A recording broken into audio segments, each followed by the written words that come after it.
Rotten Tomatoes' list of the top 300 movies ever made solidifies the prestige of the modern Mission Impossible trilogy.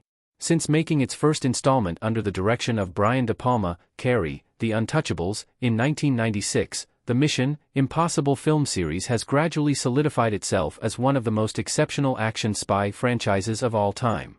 Given the success and critical acclaim of the Bond franchise under Daniel Craig, Mission Impossible has historically been placed in its shadow until its most recent installments made it resounding clear that Tom Cruise's Mission Impossible could do more than just compete.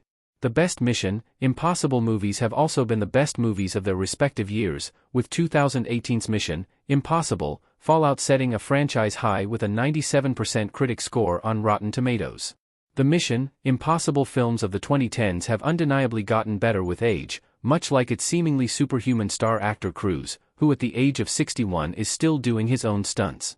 The future of the Mission Impossible franchise looks uncertain if Cruise departs after the highly anticipated Mission Impossible 8, formerly Dead Reckoning Part 2, considering he is the face and soul of the series.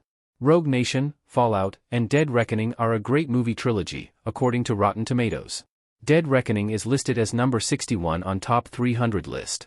The last three Mission Impossible films, Rogue Nation, 2015, Fallout, 2018, and Dead Reckoning, 2023, all rank in Rotten Tomatoes' list of the top 300 movies ever made.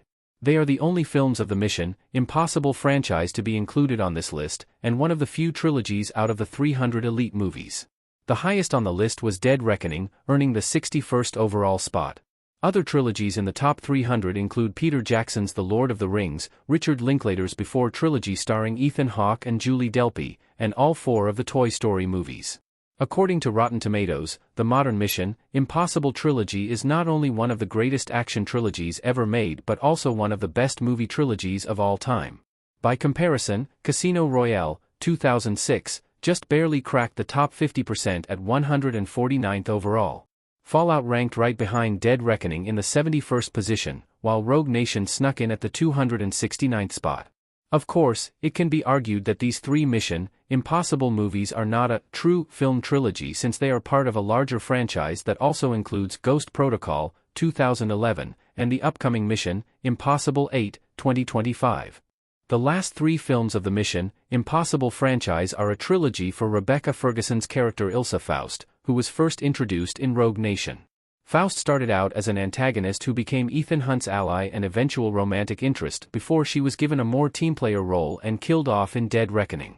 Ferguson undoubtedly played a major role in the gradual success of the franchise, becoming one of the essential characters in Fallout, which also featured a dastardly Henry Cavill as a double agent.